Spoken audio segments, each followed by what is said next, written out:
Hello everyone, welcome back to another video of this channel. आज की video में हम डिस्कस करेंगे गेट 2018 के पेपर को।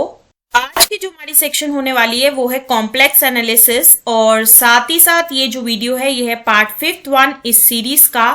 तो चलिए स्टार्ट करते हैं आज की वीडियो को। आज का जो हमारा क्वेश्चन है वो कुछ इस तरीके का है। इसमें जो है हमें एक सी सर्कल दिया गया है जो कि डिफाइन किया गया है कुछ इस तरीके से। z इक्वल टू है 4 इंटू ई की पावर आयोटा थीटा, जहां पे थीटा की वैल्यू जो है वो वैरी कर रही है 0 से 2 पाई। अब इस क्वेश्चन में हमें क्या पूछा गया है, इंटीग्रल ओवर सी ई की power z divided by z square minus 2z into d Z, इसकी वैल्यू बेसिकली क्या होने वाली है। और जो हमें ऑप्शंस दिए गए हैं वो कुछ इस तरीके के हैं। ऑप्शन ए है 2 पाई iota into E square minus 1, option B है पाई iota into 1 minus E square, option C है पाई iota into E square minus 1 और साथ ही साथ ऑप्शन डी है 2 पाई iota into 1 minus E square. तो इस क्वेश्चन में बेसिकली जो है हमें 4 ऑप्शंस दिए गए हैं और हमें बताना है कि इन चारों में से करेक्ट आंसर क्या है। जो भी करेक्ट आंसर होगा वो वैल्यू होगी इस इंटीग्रल की। तो चलिए डिस्कस करते हैं इस क्वेश्चन के सॉल्यूशन को। इस क्वेश्चन के सॉल्यूशन को डिस्कस करने से पहले हम डिस्कस करेंगे एक कॉन्सेप्ट के बारे में जो कि हम यूज करेंगे इस क्वेश्चन में, और वो कॉन्सेप्ट कुछ इस तरीके का है, कॉची इंटीग्रल फॉर्मूला। इस थ्योरम में बेसिकली क्या है कि हम एक सिंपल क्लोज्ड कॉन्टूर लेंगे C1 और जो कि लिया जाएगा पॉजिटिव सेंस के अंदर, और साथ ही साथ f फंक्शन लेंगे जो कि एनालिटिक होगा हर एक जगह, इनसाइड भी और इस सिंपल कॉन्टूर के ऊपर भी। अगर ऐसा हो जाए कि इस सिंपल क्लोज कॉन्टूर C के अंदर जो है हम एक Z0 पॉइंट लें, तो उस केस में क्या होगा कि f ऑफ Z0 जो है वो बराबर होगा 1 divided by 2 pi iota into integral over C f of Z divided by Z minus Z0 into d Z. तो ये वो कॉन्सेप्ट है जो कि हम यूज करेंगे आज की वीडियो में। जैसा कि आज के क्वेश्चन में हमें क्या गिवन है कि C जो है वो एक सर्कल है जो कि दिया गया है कुछ इस तरीके का। Z जो है वो बराबर है 4 इंटू ई की पावर आयोटा थीटा, जहां पे ये चीज जो है वो फर्दर बराबर होगी 4 into cos theta plus iota sine theta. क्योंकि आइलर्स फॉर्मूला से हम ये चीज जानते हैं कि ई की पावर आयोटा थीटा जो है वो बराबर होता है cos theta plus iota sine theta. तो इसी वजह से जो है इस केस में ई की पावर आयोटा थीटा की जगह जो है हमने ये चीज लिखी है cos theta plus iota sine theta, और जहां पे थीटा की वैल्यू जो है वो वैरी कर रही है 0 से 2 पाई की तरफ। इस केस में ये जो C है वो पैरामेट्रिक रिप्रेजेंटेशन है एक ऐसे सर्कल की mod of Z equal to 4, जिसका सेंटर जो है वो ओरिजिन है और साथ ही साथ जिसका रेडियस जो है वो 4 के बराबर है। इस केस में सबसे पहले हम कंसिडर करेंगे 1 divided by Z square minus 2Z, और इस चीज को हम ऐसे भी लिख सकते हैं 1 divided by Z into Z minus 2। अगर हम यूज करें पार्शियल डिकम्पोजिशन मेथड तो उस चीज से जो है हम इसे ऐसे भी लिख सकते हैं a divided by z plus b divided by z minus 2, और हम मान के चलेंगे कि ये जो इक्वेशन नंबर 1 है। इस केस में a और b जो है वो कांस्टेंट्स है जिसकी वैल्यू जो है हमें निकालनी है। अब हम क्या करेंगे कि इस इक्वेशन 1 में जो है मल्टीप्लाई करेंगे z इंटू z माइनस 2 से, तो उसके बाद ये इक्वेशन 1 कुछ इस तरीके की होगी। 1 इक्वल टू होगा a into Z minus 2 plus B Z. इस केस में हम a को जो है वो लेके आएंगे इस ब्रैकेट के अंदर, तो उसके बाद ये चीज जो है वो फर्दर कुछ इस तरीके की होगी। 1 इज इक्वल टू होगा az minus 2a plus bz। अब इस केस में हम क्या करेंगे कि az और bz को इकट्ठे क्लब करेंगे और साथ ही साथ माइनस 2a को जो है वो बिल्कुल सेपरेट आउट कर देंगे। इसी के साथ जो है हम az और bz में से z को कॉमन आउट करेंगे, तो उसके बाद ये चीज जो वो कुछ इस तरीके की होगी a plus B into Z minus 2a के बराबर होगी।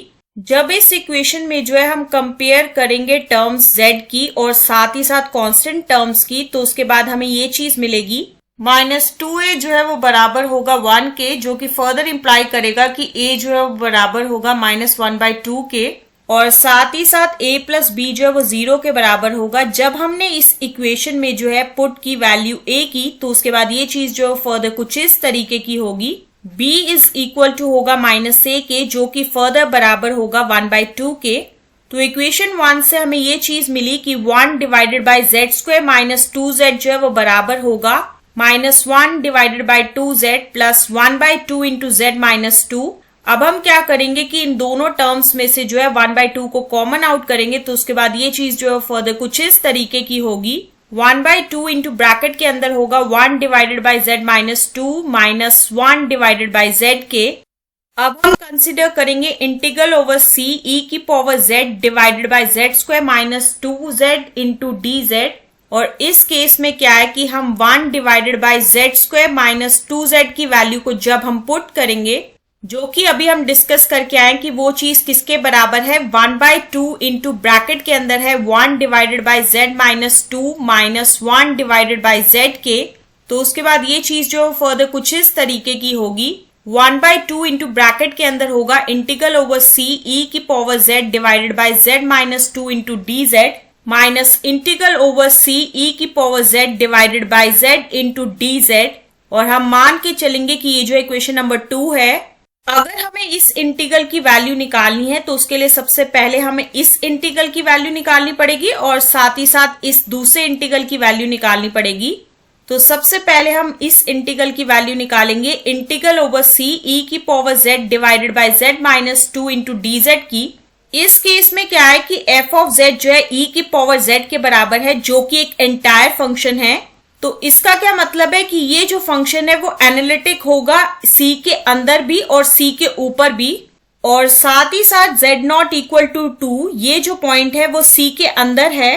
तो कॉची इंटीग्रल फॉर्मूला से हम ये चीज कह सकते हैं कि इंटीग्रल ओवर सी ई की power z divided by z minus 2 into d z, ये चीज जो है वो बराबर होगी 2 पाई आयोटा इंटू ई की पावर z, जहां पे z जो है वो 2 के बराबर होगा, जो कि फर्दर किसके बराबर होगा 2 पाई आयोटा इंटू ई स्क्वायर के। तो यहां से हम ये चीज कह सकते हैं कि इंटीग्रल ओवर सी ई की power z divided by z minus 2 into d Z जो है वो बराबर होगा 2 पाई आयोटा इंटू ई स्क्वायर के। अब हम कैलकुलेट करेंगे इस इंटीग्रल की value integral over C e की power z divided by z into d Z की। जैसा कि मैंने अभी आपको बताया कि इस केस में एफ ऑफ z जो है वो ई की पावर z के बराबर है, जो कि एक एंटायर फंक्शन है। तो इसका क्या मतलब है कि ये जो एफ फंक्शन है वो एनालिटिक है सी के अंदर भी और सी के ऊपर भी।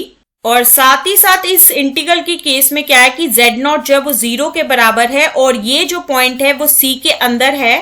तो कॉची इंटीग्रल फॉर्मूला से हम ये चीज कह सकते हैं कि इंटीग्रल ओवर सी ई की power z divided by z minus 0 into d z, ये जो है वो बराबर होगा 2 पाई आयोटा इंटू ई की पावर z, जहां पे z जो है वो 0 के बराबर होगा, जो कि फर्दर बराबर होगा 2 पाई आयोटा इंटू ई की power 0 which is further equal to होगा 2 पाई आयोटा के।